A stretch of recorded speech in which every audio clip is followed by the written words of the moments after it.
అంటే ఈరోజు నేను చాలా ఎక్కువ నవ్వుతున్నా అనుకుంటున్నారా? ఎస్, ఈరోజు నా లాస్ట్ నైట్ డ్యూటీ. నాకు ఎంత హ్యాపీగా ఉందో తెలుసా. అందుకోసమే బయట వ్యూ కూడా చాలా బాగుందని ఒక క్లిప్ తీసేసుకున్నాము. వర్షం కూడా చాలా ఎక్కువ పడుతుంది. అండ్ అందరు అడుగుతున్నారు కదా డేటా ఫ్లో గురించి ఎక్స్ప్లెయిన్ చేయండి. ఇది చాలా లెంతీ వీడియో, బట్ నేను షార్ట్లో చెప్తున్నాను. మీకు కావాలి అంటే నాకు కామెంట్స్లో చెప్పండి, నేను మళ్ళీ కూడా ఎక్స్ప్లెయిన్ చేస్తాను. సో ఈ లెంతీ వీడియోని నా యూట్యూబ్ ఛానల్లో నేను అప్లోడ్ చేస్తాను. ఆ లింక్ కూడా నా బయోలో ఇస్తాను, మీరు చూడండి. ఇది మెయిన్గా డేటా ఫ్లో ఏంటంటే జిఎన్ఎం బిఎస్సీ చేసిన వాళ్ళకి ఒరిజినల్ డిగ్రీ ఉంటుంది కదా. మన ఒరిజినల్ డిగ్రీని లైసెన్స్ రిజిస్ట్రేషన్ చేయించినప్పుడు మనకు ఒక లైసెన్స్ వస్తుంది.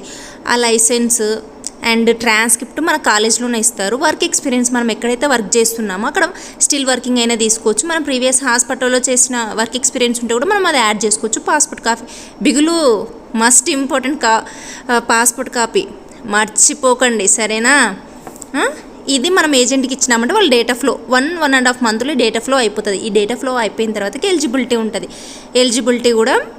ఎలిజిబిలిటీ అనేది ఎందుకంటే మనం ప్రోమెట్రిక్ ఎగ్జామ్ రాయడానికి ఈ ఎలిజిబిలిటీ అనేది యూస్ అవుతుంది. ఈ ఎలిజిబిలిటీ మెయిన్గా 1 year వరకు వర్క్ చేస్తుందండి.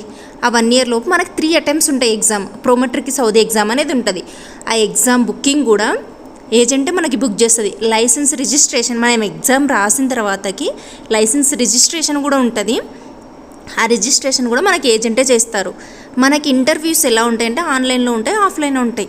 అది కూడా మనకి ఏజెంట్ వాళ్ళే చేస్తారు. అంటే మనకి అప్డేట్ చేస్తూ ఉంటారు ఎప్పుడెప్పుడు ఇంటర్వ్యూస్ ఉన్నాయి, ఎలాగా కండక్ట్ ఎలా చేపిస్తారు అనేది కూడా వాళ్ళు చెప్తారు. బిఫోర్ ఎగ్జామ్ అయినా ఆఫ్టర్ ఎగ్జామ్ అయినా అది మన ఇష్టము. బట్ కానీ మస్ట్ ఎగ్జామ్ పాస్ అయితేనే ఇక్కడికి రావడానికి ఛాన్సెస్ ఉంటాయి.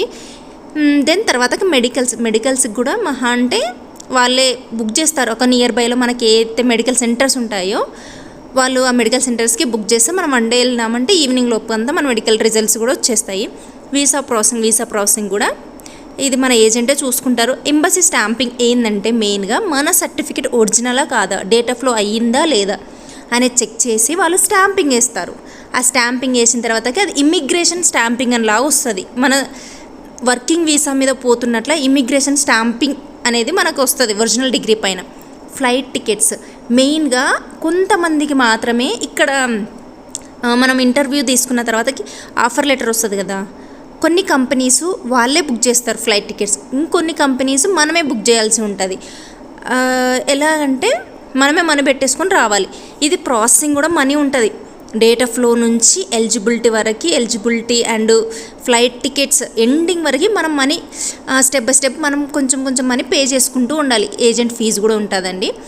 మీకు అది ఇంకా కావాలంటే నేను మొత్తం ఇంకొక వీడియో కూడా చేసి పెడతాను. మీకేం ప్రాబ్లం లేదు. అండ్ మీకు ఏమైనా డౌట్స్ ఏమన్నా ఉన్నా నాకు ఈ కామెంట్స్లో చెప్తూ ఉండండి. కామెంట్స్కి నేను రిప్లై ఇవ్వలేకపోవచ్చు, ఎందుకంటే ఇన్ని కామెంట్స్కి నేను డ్యూటీ చేసుకుంటూ మీకు అవేర్నెస్ ఇవ్వాలనే థాట్తోనే నేను ఈ వీడియో స్టార్ట్ చేశాను. ఎందుకంటే నేను అవేర్నెస్ లేక నేను ఎంత సఫర్ అయ్యానో నాకు తెలుసు. ఇంకొక 1 more thing, ఇక్కడ అంటే ఇప్పుడు నేను వర్క్ చేసే దగ్గర ఏపీ నుంచి వచ్చిన అమ్మాయిని నేను ఒక్కటే, ఏపీ నుంచి వచ్చిన అమ్మాయినే కాదు తెలుగు అమ్మాయిని నేను ఉండేది సౌదీ అరేబియాలో అబహాలో ఉంటా. ఇక్కడ నాకు రియాద్కి 1.5 hour ఫ్లైట్ జర్నీ ఉంటుంది. ఇంత దూరంలో అయినా ఇక్కడికి వచ్చి నేను 10 months పైనే అవుతుంది. నేను ఇక్కడికి వచ్చిన తర్వాత ఒక తెలుగు పీపుల్ని కూడా చూడలేదు.